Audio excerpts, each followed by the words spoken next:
morning or good afternoon. Welcome. Another Tuesday, another Compliance Tuesday. And today we are going to talk about the construction products regulation.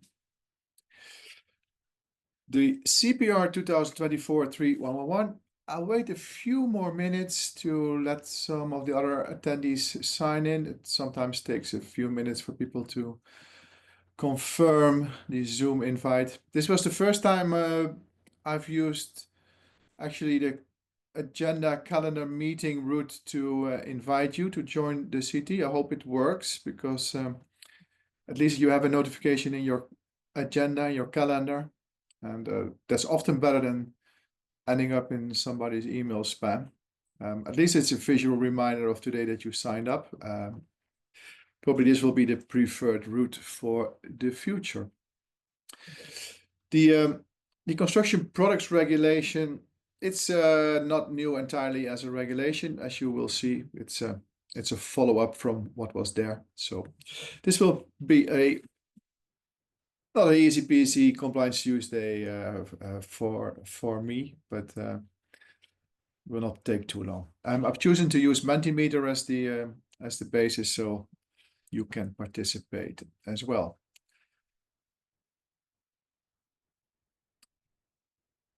$53 and counting. That's great.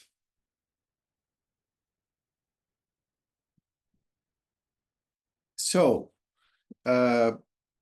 chat and Q&A can be used. Somebody already in the Q&A.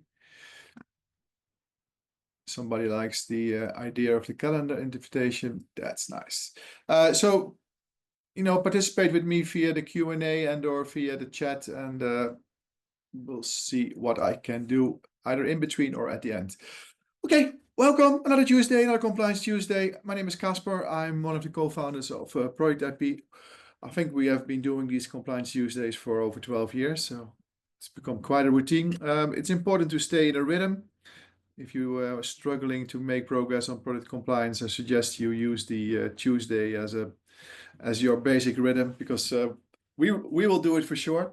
We are moving from CPR 305 to 111 to CPR 2024-3-110. That's a lot of numbers. We stick from regulation to regulation, and if you know your directives and regulations, directives, as it says, it's a dot on the horizon. It gives direction, and each member state can or should use their own legislation to make progress on the goals. So the goals are harmonized, but the route or the legal framework is not. Sometimes that makes sense. If you look at, for example, liability legislation, where you actually deep dive into countries' legal frameworks, it doesn't make sense to make a regulations too complex.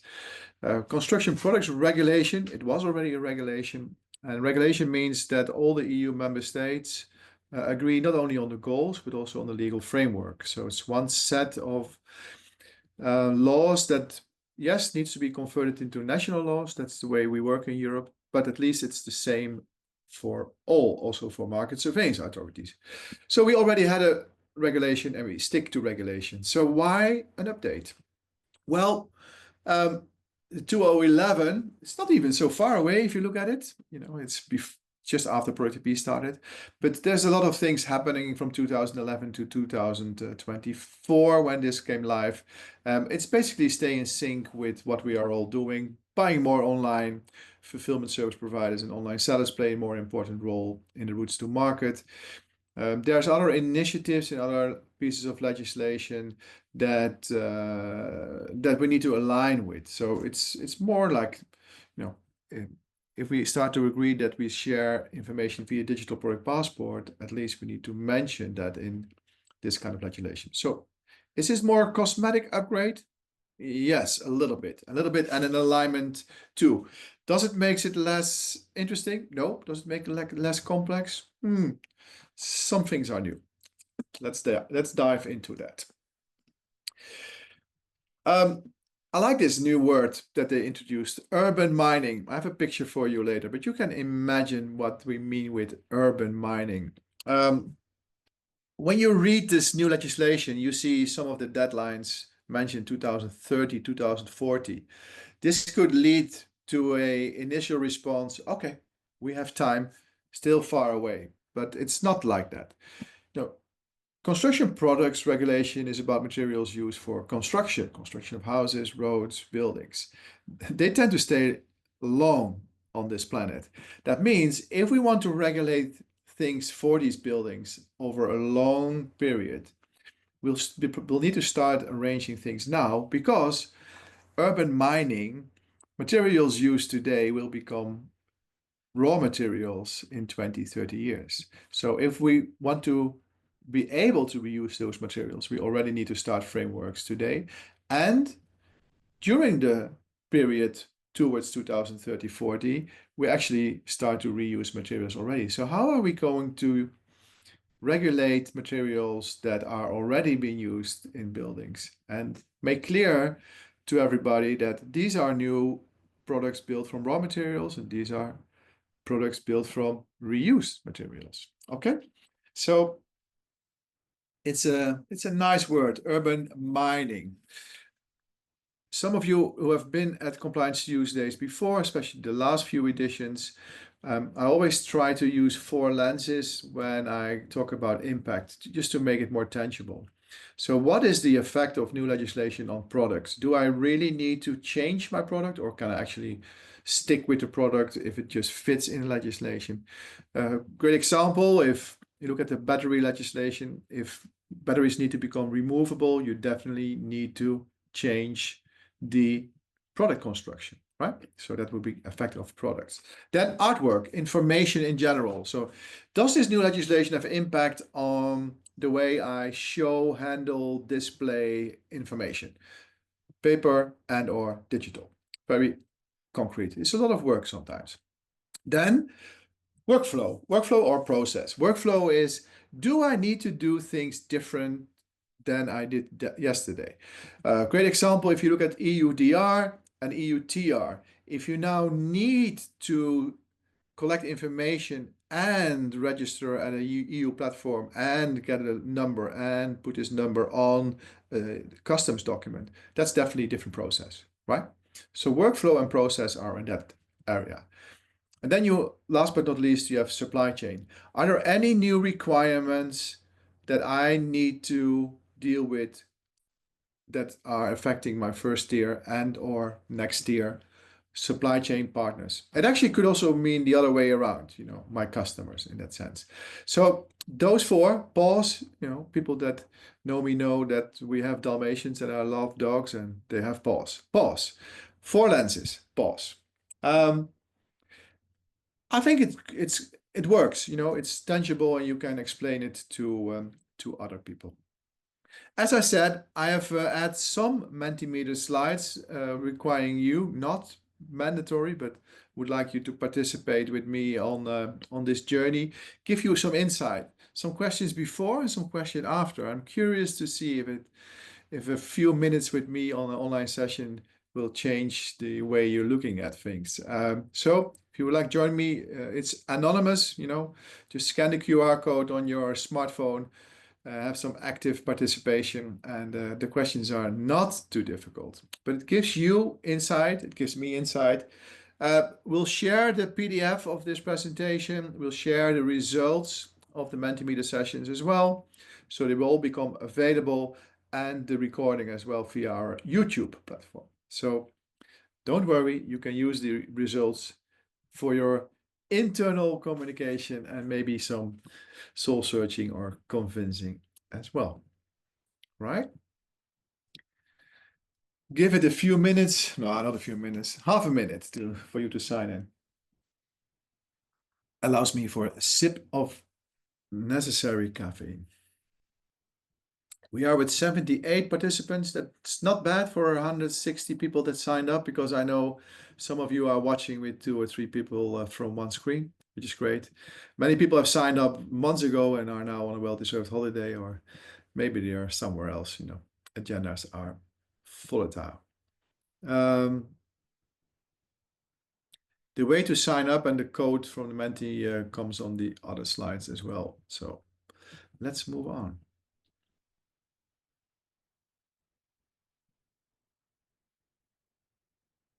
So apparently chat is deactivated, but you can use Q&A. The intrigues of Zoom. Huh? So one of the key questions that I have is, if you look at the way you deal with product compliance in general, would you say that your knowledge and process of you and your organization is mature, or at an early stage, or somewhere stuck in the middle? All right.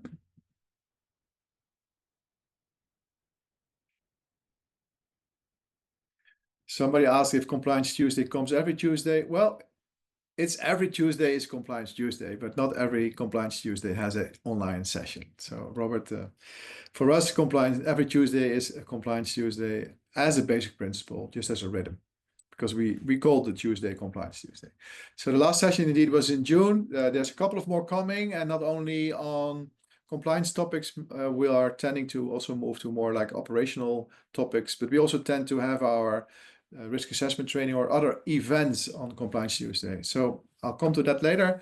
September 23, we have a Compliance Tuesday live event at Ede. All right. Maturity for example with respect to product compliance is average 6.9, not too shabby. I think it should be like that. You know, it's not new. So it would be not so good if we have around 80 people participating, 42 in a Mentimeter, and we are stuck on the left side, right? Let's move. I think it's a general question, and I'm going to go after this slide into construction products. Honest question, where do you think the pressure for compliance comes from in the, let's say not in the last 10 years, in the coming 10 years? Will it be authorities or will it be your customer? And your customer should be then your B2B route to market, basically. Or maybe you are the customer and you will say, okay, it's us. We're going to apply the pressure on the market. Yeah.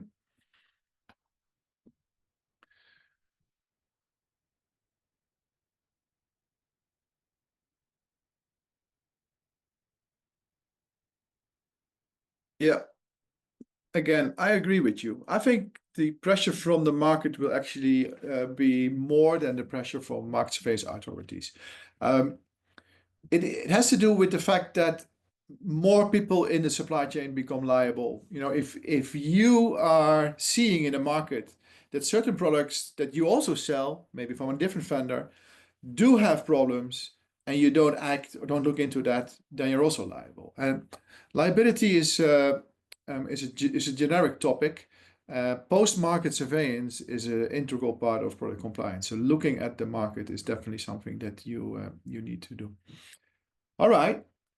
So as it's not an entirely new topic, I try to think about what is about a new approach for my CT. So I thought about, I'm doing a countdown. I'm going to take you from 10 to 1, 10 changes in the compliance area of construction products that reserve some attention. It's a little bit from not so impact to a lot of impact, but my opinion, it's discussable. It depends a little bit on which area you are. So don't shoot the messenger on that part. So let's start with number 10. Very simple, but necessary, and one of those cosmetic updates. Fulfillment service providers and online sellers were not mentioned specifically in the 2011 edition, but they are in the 2024 edition. It simply makes sense. You know, it's a route to market.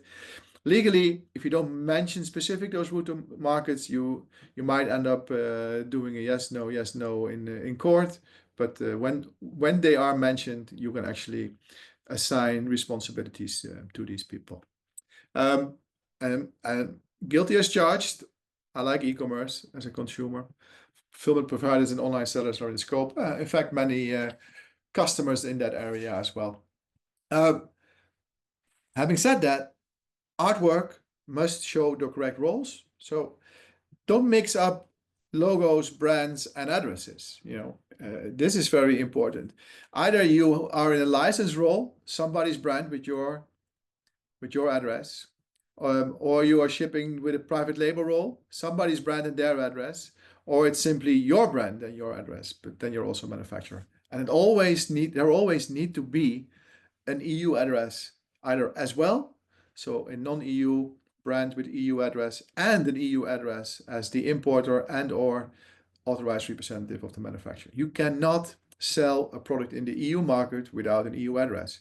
That's not an EU thing. You cannot sell a product in Japan without a Japanese address. It's just simple legal stuff. Authorities want a contact person in their market. That's it. So this is one of the low-hanging fruits, and actually a lot of mistakes are being made in this area, simply to be avoided. Online. Harmonized songs. Harmonized means we all agree, all EU member states agree on what's relevant, what's important. So we want to get rid of all kind of national legislation. That is a little bit typical and difficult for construction products, as you can imagine, because housing building regulations are often national. Having said that, what they mean here is there is also a lot of certification schemes that are actually national-wide, and they should not be confusing towards compliance. So CE is the indicator that things comply with European legislation, an assumption of compliance. And if there are any other marks, private certification marks, that could cause doubt on that, then these will be forbidden. Does it mean the end of national certification schemes for certain building products? No. But for example, the scope cannot be less than what Europe requires. Yeah, it simply makes sense. I think in general, with any other business, those schemes, those certification schemes just need to mature and grow and change with the current situation. If not, they're out of business. Same for my business, same for your business. If you don't change, you're out of business. Simply like that. But I think it's good that they mention this. No confusion on that. Yeah. Artwork CE stands alone in that sense, right? On 8. Well, it's an interesting, we call it DOCP. The construction products had a very specific kind of declaration, a declaration of performance, DOP. And that meant that you needed to declare that certain performance features of the product are actually being reached. And that could be a temperature insulation value or a mechanical construction strength, a value relevant for the product. Harmonized standards, classified certain values, certain test method, and you declare that your product and the batches produced accordingly are complying with those requirements. Declaration of performance.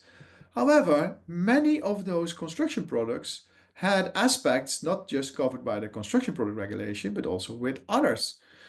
Maybe low voltage directive, causing a DOP, declaration of performance by construction products, and a DOC, declaration of conformity, for any other legislations. 2 declarations, 2 times paperwork, a lot of confusion for a long time. They solved it. They said the DOC is mandatory. We just move DOP aspects to DOC. Oh, that was not really a hard discussion, I guess, but it's a lot of work because it means paperwork and changing documentation in, well, it's already applicable since 2025, early January, but it's a lot of paperwork and changes. People call it DOCP. Yeah? So it's the declaration of compliance with performance aspects. It's still a DOC, but it has specific performance aspects because construction products have that. Again, that's not new, because if you look at telecom, there are certain values about, for example, the wattage of transmission that needs to be mentioned on the DOC. So it's not new to have data values on a declaration of compliance. Construction products people call it DOCP. I just simply call it DOC. In the future, some of these data points have to be calculated with what they call an EU software or EU software algorithm. That means we need to agree on how we measure and how we convert it to data values. I think it makes sense, if we all start to make our own calculations and the outcomes are different, then how to compare. Is this new? No, but you need to write down this principle. It's like with energy labels. If we all agree on the same look and feel for our energy label, but we don't agree on the algorithm how to calculate the energy label values, then it doesn't make sense. So does it make sense to write this down? Yes. Are you happy with only a DOC or DOCP, no matter what you call it? Yes. Can you use ProductIP to generate it? Of course, naturally. The artwork impact is that this information, not yet today, but somewhere in the next 2 years, need to become also available digitally. And that also makes perfect sense.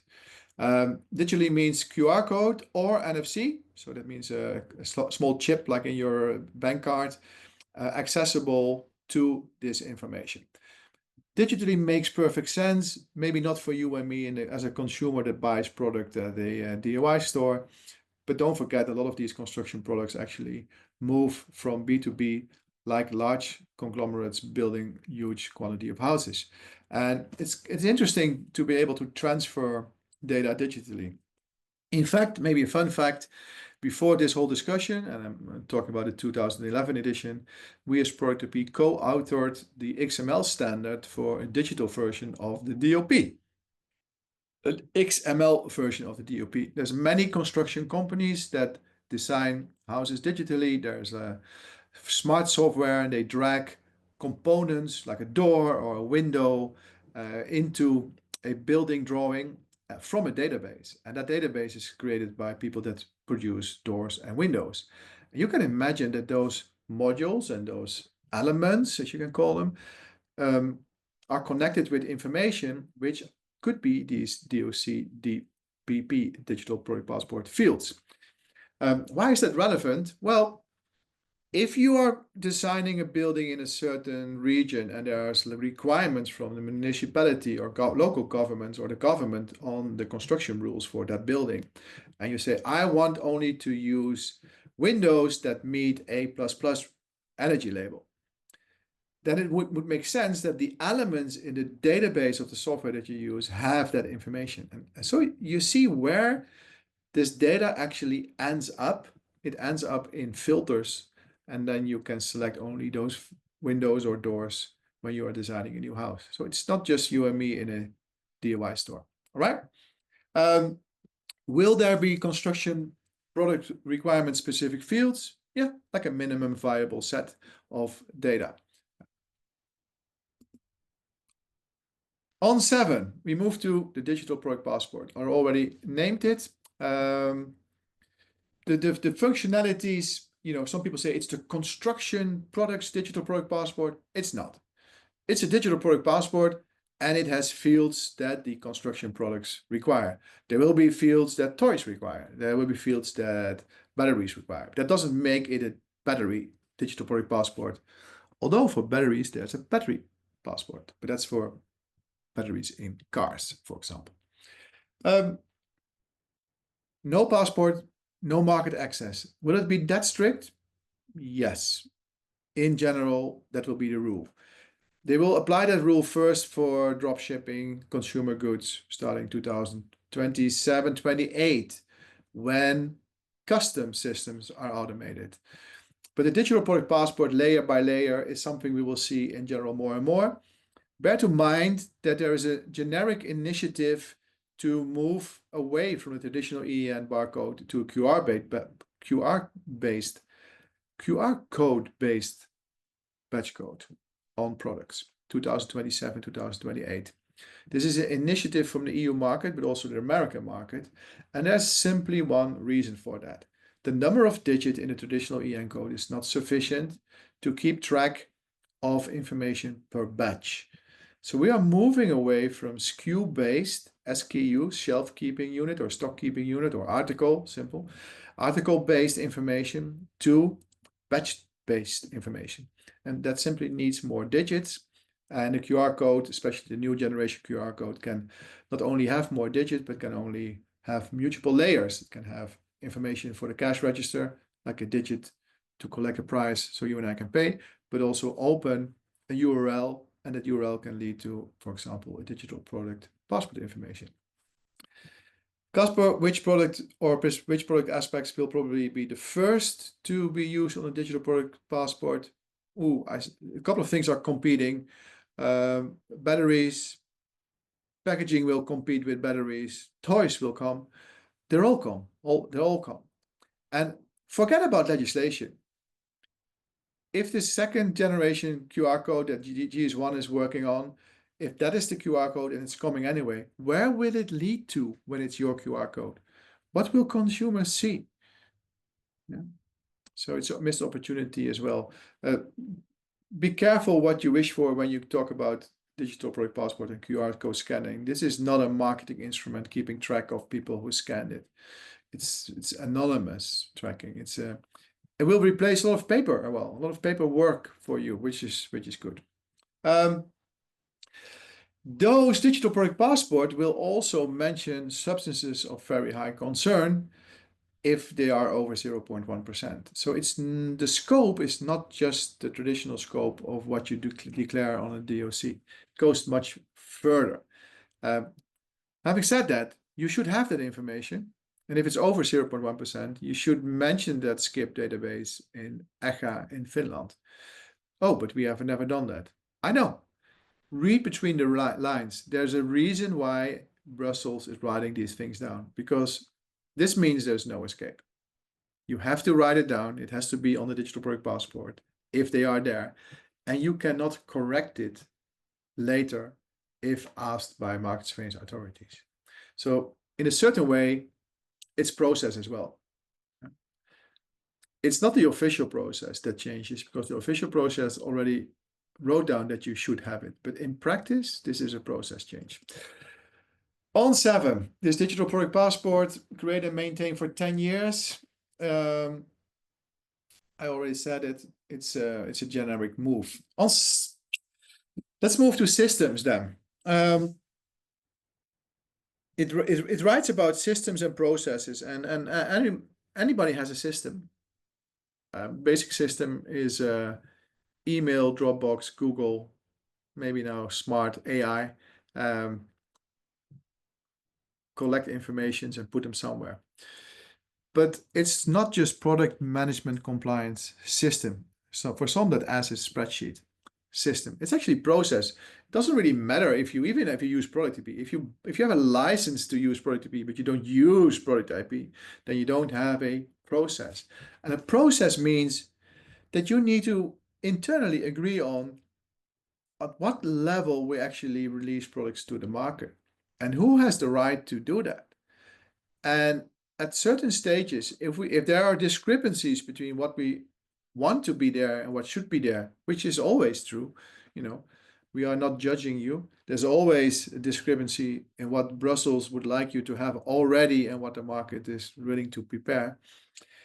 What are the running changes and/or corrective actions in place, and who is monitoring that? And that is what I mean with process. Yeah. So look at that again.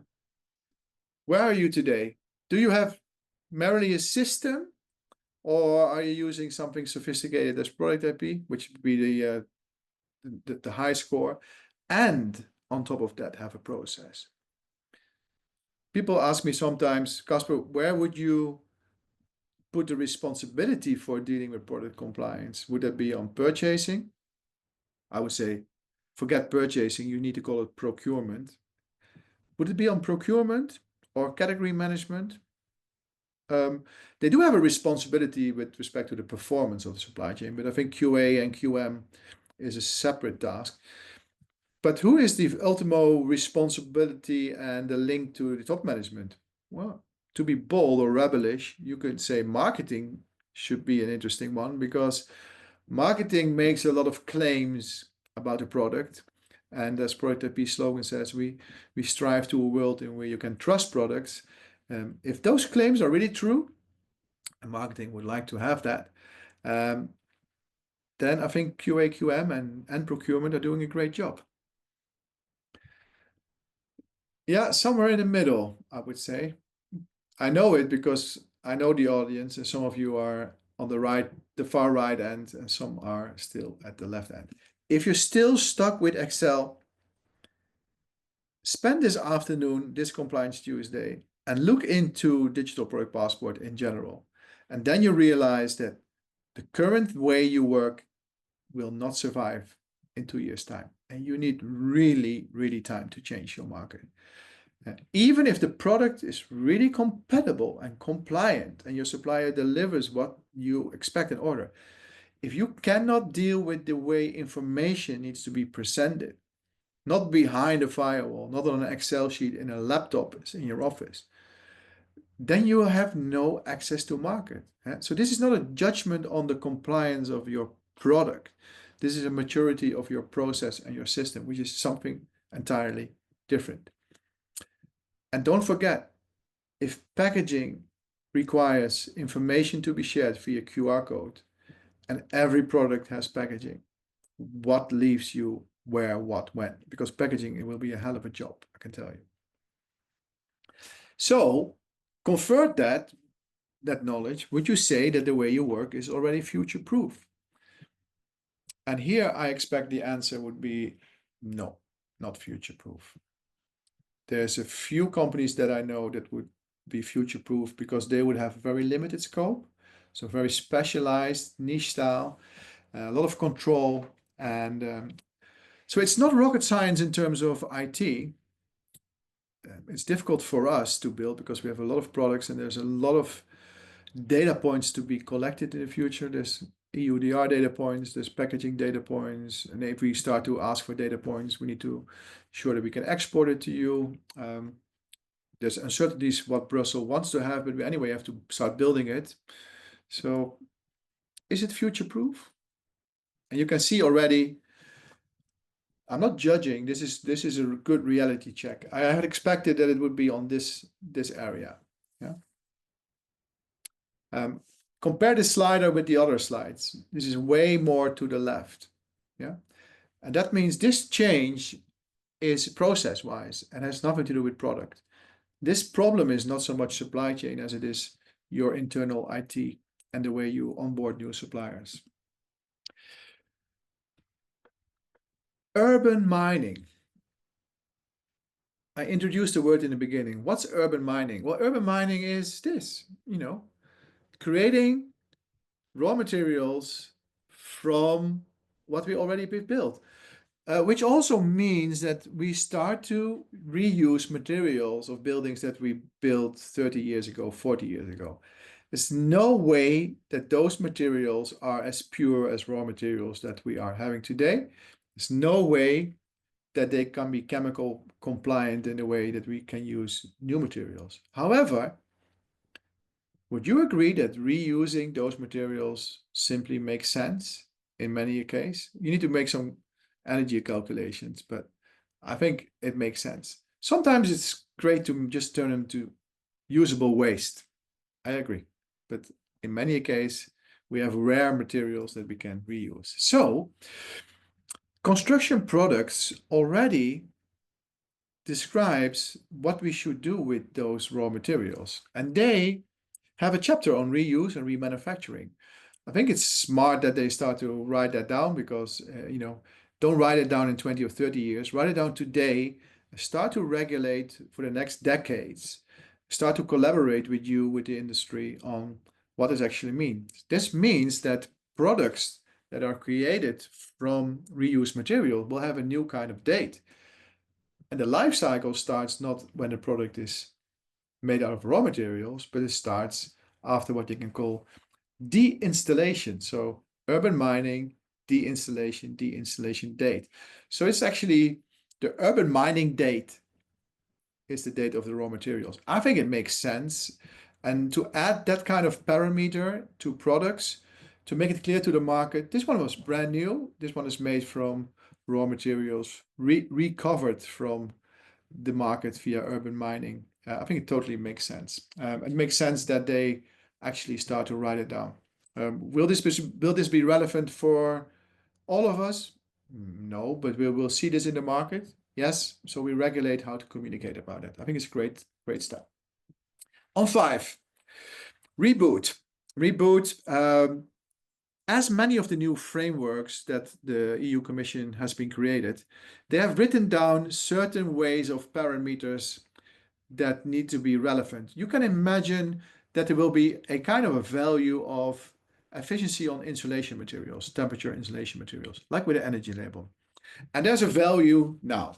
And we don't change the principle on how we're going to communicate that value. So the principle of this value is relevant, it's about energy efficiency, it's about insulation value, and it needs to be on a digital product passport. That doesn't change. However, we want to reserve the right to change that minimum value of that for certain products in due time. Like to phase out certain materials that we would call at that moment inefficient or not efficient enough. We did the same with energy labels, you know.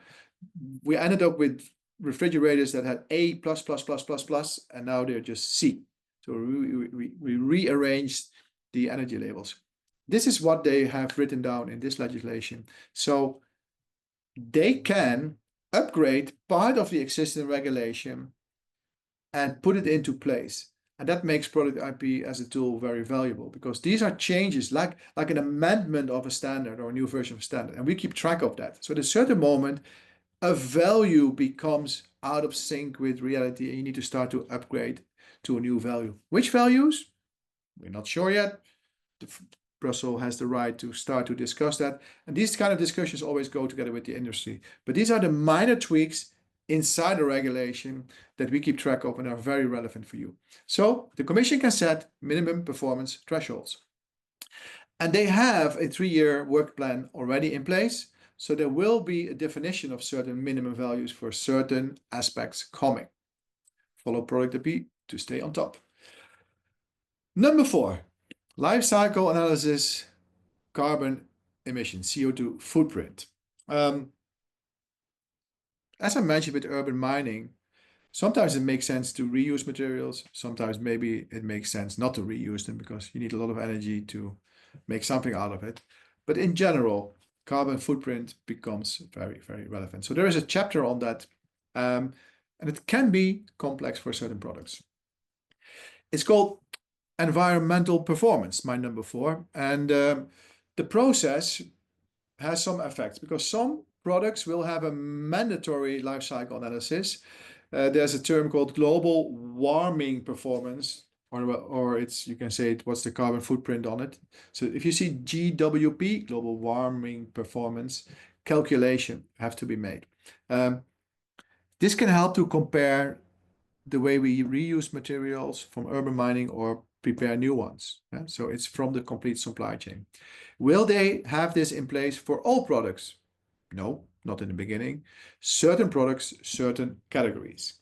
Calculation again to be used via EU developed software, because if we start to calculate it all via our own method, then we cannot compare. Yeah. If this software of the EU is revised, it still is not there, but if they start to revise it in the coming years, you have 1 year to update your carbon footprint calculation. So this software version revision is again something like a standard that can be updated. Yeah, we keep track of that. Who needs to start to work with that? Well, if it's relevant for your product, it needs to be in the artwork. It needs to be in the digital product passport layer in that sense. And so the QR code will mention those values. It's one of those values that will be on the DOCP, will be in the digital product passport. Construction products have a classification of, you can say severity or risk, and it's called the AVCP system. Certain products are under System 1, System 2, System 3, or System 4. Products defined under System 3 are expectedly to have this LCE calculation, and in case of values coming from your supply chain, so somebody making certain parts in the supply chain and using energy for that and giving you energy consumption values, some of those products actually might be subjected to audits by notified bodies. And that's why I think this environmental performance is under number 4. It's definitely something that it makes sense, to calculate carbon footprint. Should it be rocket science? It's not rocket science, it's carbon footprint. There will be coming a calculation model from the EU. It requires data. Factories making raw materials or making products from raw materials should have those data. for certain products, and I guess Brussels will look at it's not the low hanging, it's the high hanging fruit on mass production of carbon footprint, where they will say, we want those figures to be accurate because they really impact the way we price products, and if we do that, we will want those figures to be fair. It's as simple as like CBAM for metals, where there is like an additional CO2 tax. This is not a tax, but this is information, and it makes sense. So definitely deserves a number 4 because its impact. This is one of the first aspects where you will see deep diving into the supply chain is relevant. Having said that, factories that produce those products have everything to lose because they're very specific factories. They won't produce electrical bicycles and cement. They produce cement. They read this. They should prepare this. They should know how to do it. So it's two sides of the supply chain channel that actually move together and will reach out and shake hands. What we don't want is that everybody starts to make their own calculation method, because then we're screwed. Then we cannot compare. All right? So like with other compliance Tuesdays, we're not deep diving into kind of nitty-gritty, but I think it's relevant for you to understand that this global warming performance is something specifically mentioned in this legislation. What's the timeline, Cas? Well, this regulation is in force already. So January 7, there's like a transition period to well, about a year. So we have still a few months to go. And then this global warming performance, it will start to come in 2026. It starts with certain products, and for those products, we first need to have a harmonized standard that clarifies how to measure it. Yeah. So that is the flow. So if you follow ProductIP, you will see new harmonized standards coming into place for those products that you want to put on the market. And those harmonized standards will give you an indication on how to calculate the carbon footprint. And that data fields, for sure, you will be able to collect via, for example, a verify form via ProductIP. And then we'll put those data points in the to be released 2026 version of our data point manager that you then can put via the QR code from ProductIP into Digital Product Passport or export to your own system. Process. Complex? No. It's not complex. Somebody in the supply chain has that data. They just never knew it was relevant for you. And they probably write down kilos in kilos where you want gram, and you don't want a floating comma somewhere, you want a delimiter somewhere. So it's just standardization of facts. As you can see, some aspects 2030 and beyond, environmental data, etc. Digital Product Passport's infrastructure live 2026, 2027. I think it's ambitious. I would say 2027, 2028, but who am I? Nevertheless, doesn't hurt starting asking in 2026, if you know what I mean. Start asking. Use ProductIP. So this notified system for validation, once standards define it, awaiting implementation, I would say 2027, 2028. There are no notified bodies yet. There are no harmonized standards yet. So this will take time. Yeah. It's good to see what's on the horizon. On 3. I put it on 3 because it's interesting. It's not entirely new, but it's very specific mentioned in this legislation. Not entirely new in general, but for this legislation it is. Market surveillance authorities have the right to send you the invoice for the test costs that they had when they've tested your product and found that it's not compliant. Okay, so market surveillance takes samples, they put it on a test in a lab, the product does not comply. You cannot demonstrate that it's a single off mistake, and they'll bill you for the cost that they had. Is it fair? Who say? If you're caught, you may end up paying the lab bill. I think there will be a lot of discussions, but the principle, I think it's fair, especially with construction products. You know, you don't talk about an XRF scan test that takes 15 seconds and has almost zero cost. Sometimes you talk about stress test, endurance test, climate test, long test programs. These things you should have been in place. Will this really be happening a lot? I don't think so. But this principle is there, and it's actually in many other legislations as well. Not sure if market surveillance authorities are using it, but at least they've written it down. Okay. Somebody asked, is ProductIP communicating with GS1 for QR code and DDP? Well, we are not communicating with them, but we're not inventing fields, Frank. We're following the fields that everybody wants and should have. The thing is that everybody will have some account in GS1 because your barcodes also are tied to that. And there will be a forwarding URL linking to a digital product passport in your GS1 account. And the QR codes and the digital product passport in ProductIP could be that forwarding URL. So it's if you mean with, are you communicating with GS1 in that way? That will be the way in 2026 that these things will happen. Yeah. Another question, shall change the CPR reference in our DAP for DOPC even if the delegated act that involves our product family is not still launched? Oh, Chuck, that is a too specific question for today. Any specific questions on that, send them to expert@productip.com, especially if you have already made a file, make reference to the technical file, and then we'll come back to you. Yeah.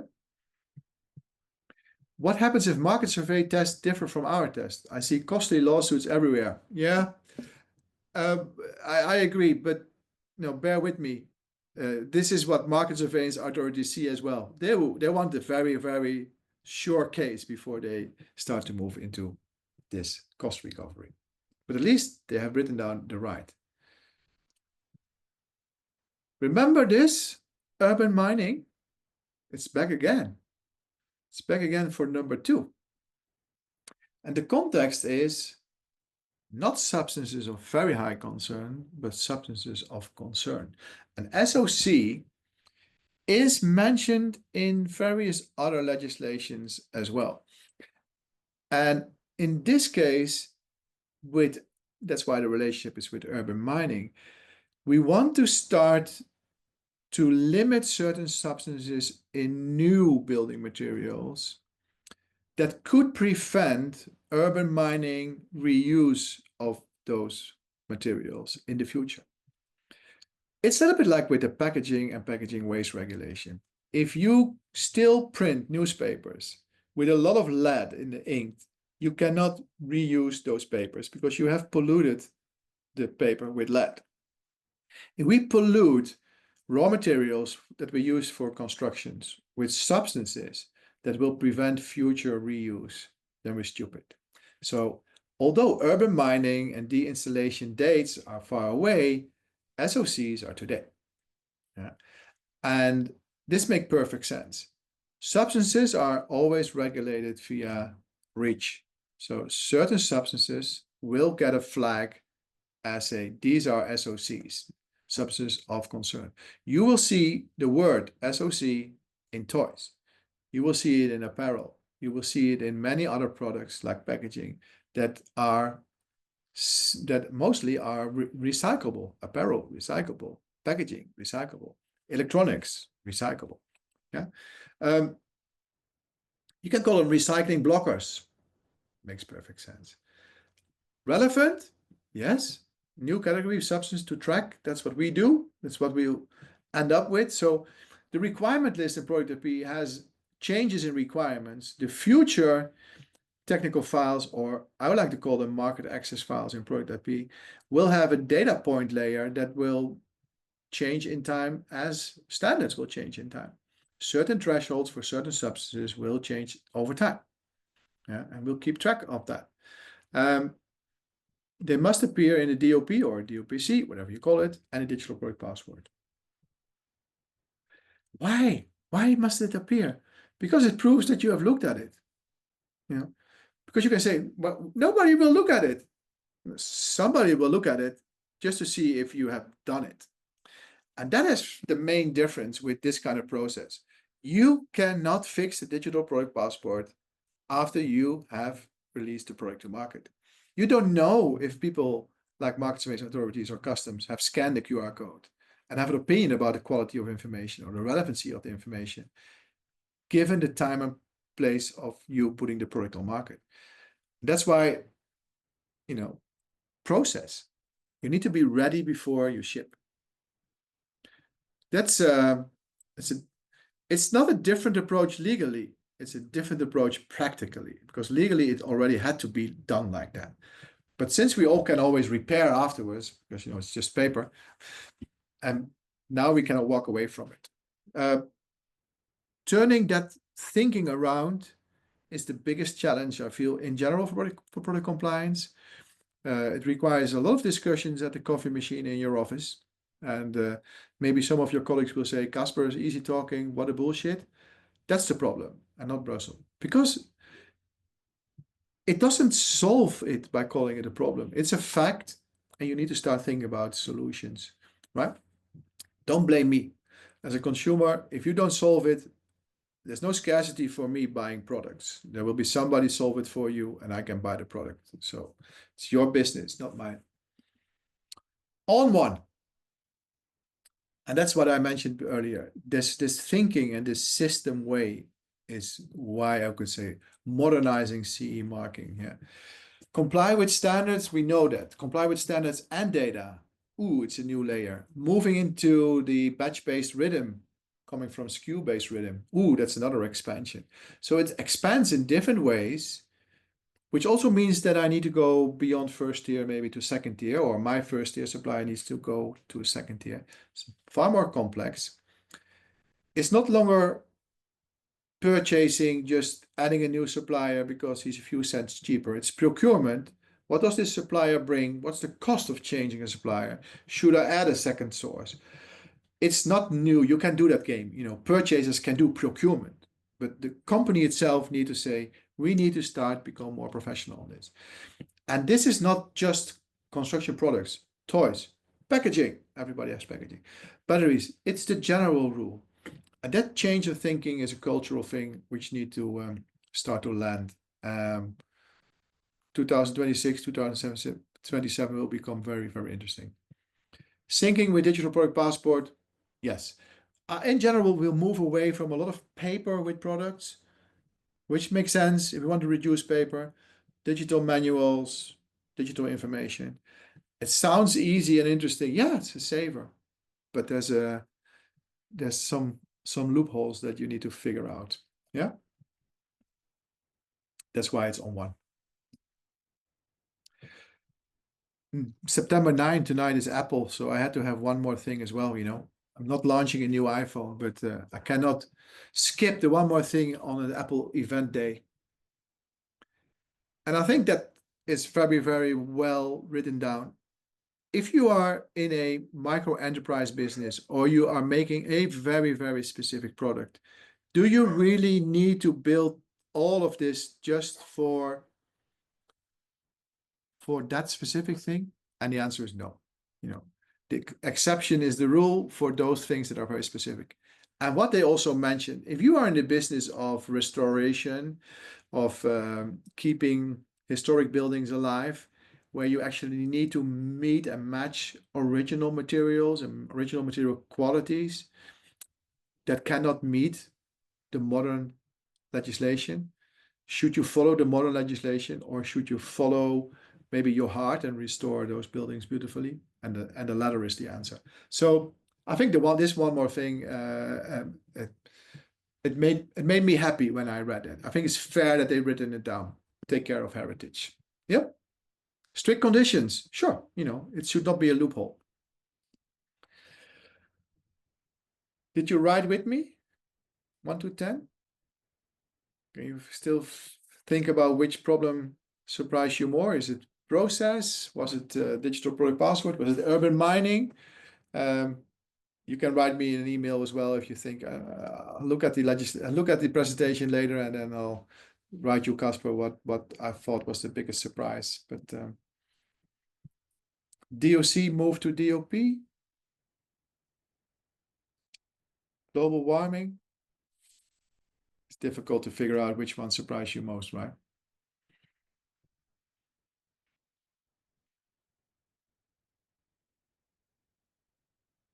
substantive of concern.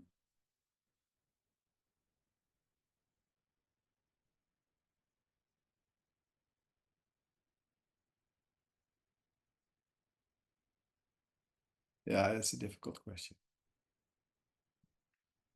So let me repeat this question that we had earlier. Now that you know this, did I change your opinion on terms of are you ready? Right?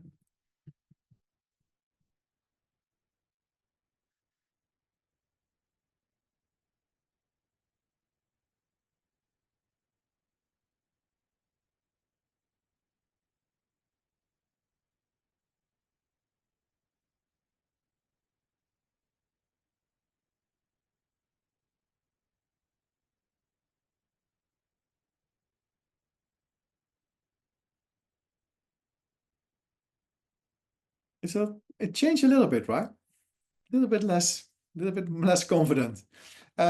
Just looking back into the Q&A, is a digital product passport providing the whole technical dossier? No. The set of information, the market release dossier or technical dossier, provides entry data towards the digital product passport. So some things is not public. Yeah, but so the things have to be public. So it's a basis for that.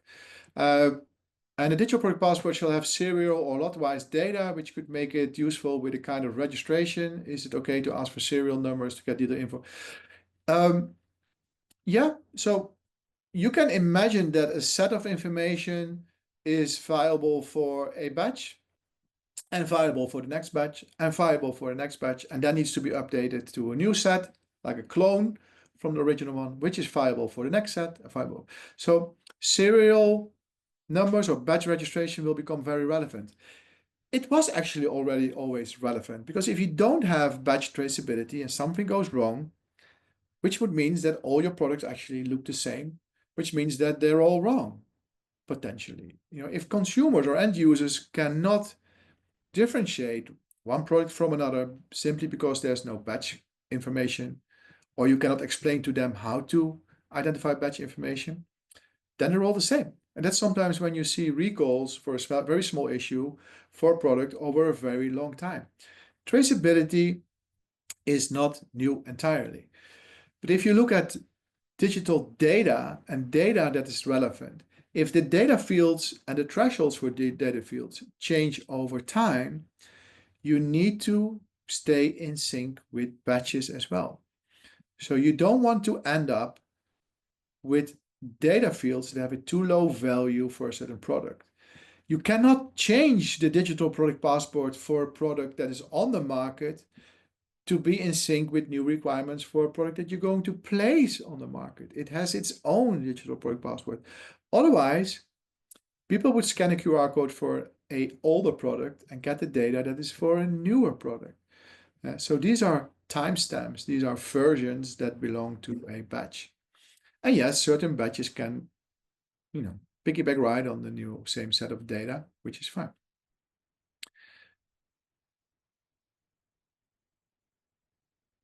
In case of several laws apply, is the principle one digital product passport for all or separate digital passport for each law? No, it's one. It's one. But the digital product passport will have different layers, different tabs of information. No, there will be one. They all write down one QR code only. Yeah, which makes a perfect sense.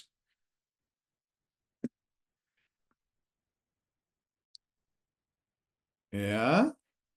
So we're almost there.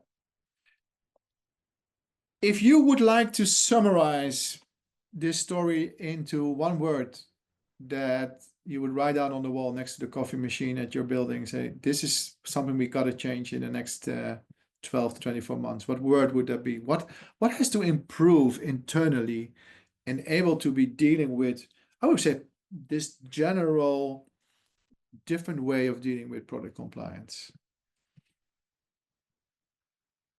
IT department. Cool. I don't know many IT departments reading 500-600 pages of legislation, different topics. I know our IT department understands it, and it's just simply already, it's difficult stuff to read, also for legislative or compliance expert, let alone for an IT person.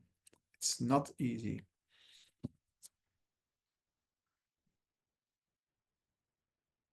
Well, in terms of training, contact us. In terms of data management, workflow, I wouldn't say IT software, IT department. We're building it for you guys. It's software as a service. God forbid we spend millions in building it, and you can use it starting for free tomorrow as software, no investment for free, but you need to pay for the use actually. So because it's not just building it, building will take time. You need to maintain it. We have like 300 to 400 updates a month, yeah, which also is functionality wise. Awareness, I would say. Where is C-level? Where's management? Is that awareness? Ownership? Yeah, I would say urgent. Talk with your customers. Talk with your private label customers. Talk with your customers that sell your branded products. How do they see the world in 2 years? Not just with assortment, but also with respect to product compliance. What they expect from you. It's the economy, stupid. It's the slogan. So it's about business. Don't listen to Casper. Listen to your customers. What do they expect? And what do platforms that you use to sell? What do they anticipate? What is their time schedule? Are you in sync business-wise with compliance requirements?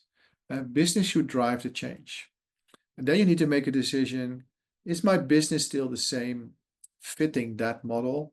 Or do I need to make modifications? Do I become a specialist or do I become a better generalist, right?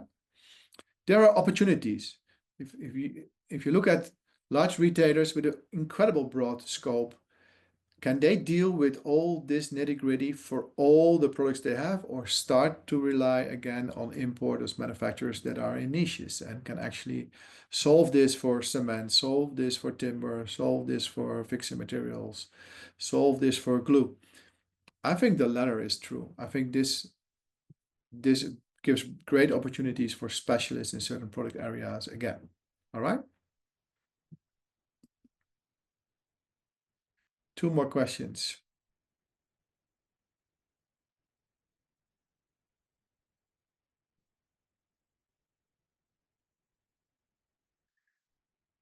Construction product regulation seems to cover a large scope. However, other regulations like eco design, for example, are having similar requirements. We cannot accumulate double works. A hierarchy should be drawn up. Should it not? Yeah, Jacques, I agree. It actually does. It's not a repetitive question. They don't ask a different question. They just often ask the same question and mention that it's relevant in this legislation as well.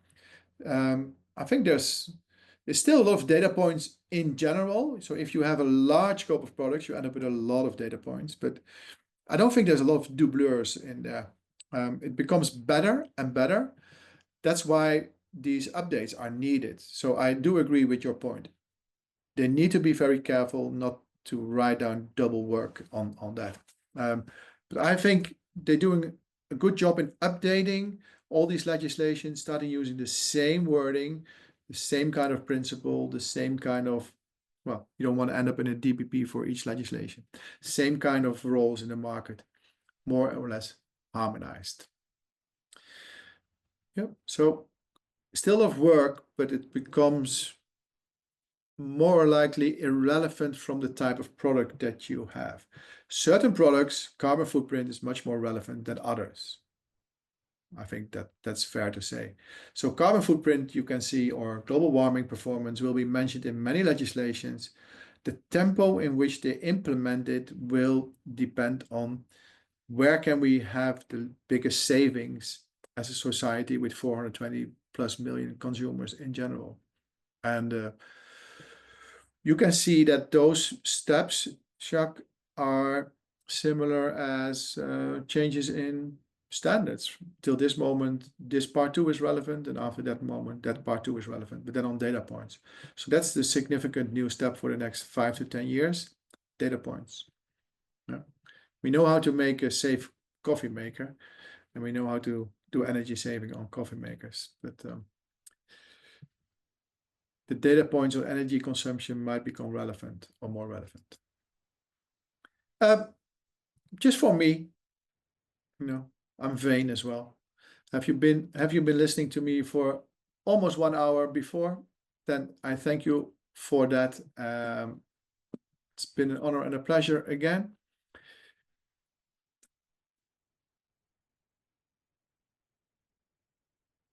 We'll be back with, I think it's packaging in November, because in October, most of you and myself will be in Hong Kong for trade shows. We'll have events, but we don't have specific Compliance Tuesday. Packaging and packaging waste regulation will be an interesting session, because if you collect data on packaging and packaging waste regulation for a declaration of conformity for packaging, which we need to merge with other declarations, you actually also want to collect data points that you need for extended producer responsibility, aka recycling. And that, Jacques, is one of those things. You don't want to ask too many times questions about data to your suppliers. You want to have the complete set in one go, and that set varies for products.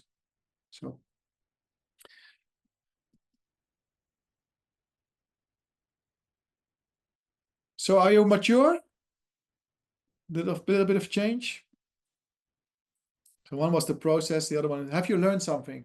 You can say, if you score less, or you can say, I'm scoring high because, you're up to date now. I hope you like the Mentimeter approach as well. Anyway, you will get all the data. You can use it internally, and give us a couple of days to prepare that. We are launching something new today, hopefully, which we will need to share the information with you as well. So things need to go in parallel at ProductIP, similar as with your own company. We don't have magic extra days and magic extra hours. We're just a company and people. Just a quick overview. For those in the Netherlands, September 23, there is an event in the afternoon with also the Market Surveillance Authority speaking, also a legal person speaking on product liability. Somebody is taking you and me on a journey around EUDR. We're talking about social compliance, and we're doing a Q&A or FAQ or whatever you will call it, with some of mix of people from legislative point of view, but also some entrepreneurs. How are they seeing the world? Just an afternoon in Ada, 75 places available, only a few left. Look at it. September 30, 1-day pressure cooker training. Can listen to me a whole day. If you are around Hong Kong in October, we are at the Global Sources first period 8G06. That's our booth.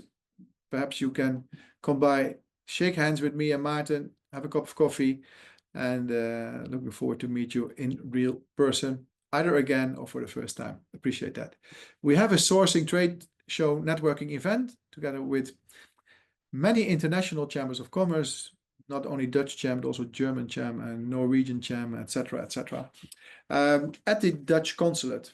Very, very nice location to be there. October 14 in the evening. You can still sign up for that. And we are also on the Canton Fair just for 1 day. If you want to do a meet and greet, let me know where you are, when, where.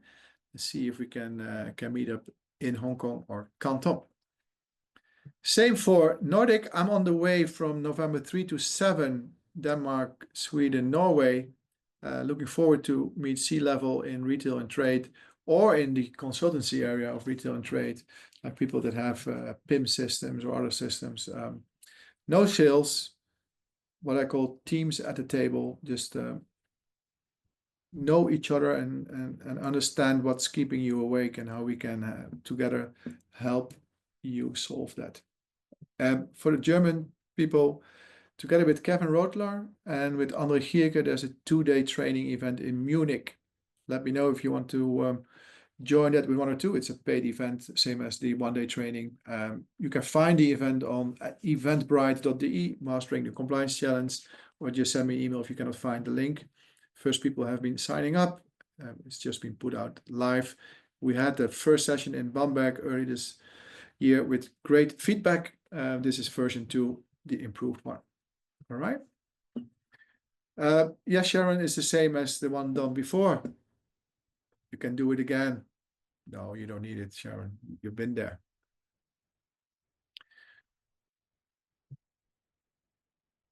Somebody says navigating ProductIP is slightly more challenged under the updated search structure. You mean adding products? I agree. We're listening to you guys. We are coming with an update soon. Do yourself a favor. Get the ProductIP app on your smartphone, iOS or Android. It gives you instant updates from what our regulatory team does, from events, but it also gives you on-the-go access to ProductIpedia. A lot of articles that you can then share with your suppliers, who can then, upon receiving it, translate it into language that they do understand.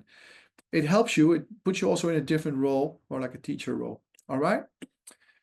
ProductIpedia at your fingertips. So look for ProductIP app in the Apple Store or the Google Play Store, free of use. In the future, we expect that you can sign up for events directly from the app, and the future will be somewhere in the next update, which makes it easier. So you get a notification that we put a new event live, and you can instantly sign up. And we're working on the fact that you can use your ProductIP account actually to start signing up for that, which saves a lot of login data. With just a company, just making things better every day a little bit. That's from me. I wish you a fantastic Tuesday. The weather is not too shabby, raining. So time for a cup of coffee, some reflection internally. Appreciate the comments and remarks in the Q&A. You know my email, or you find me on LinkedIn, follow me, put me a DM. Happy to respond. The response can be put it in expert inbox, or I can point you to ProductIpedia.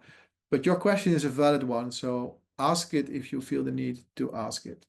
For now, over and out. End of this Compliance USA session. Appreciate the 45 people that participated in the Mentimeter along for this whole journey, and appreciate for 53 attendees to stay till the end. Lovely. Thank you very much. Bye-bye. See you soon.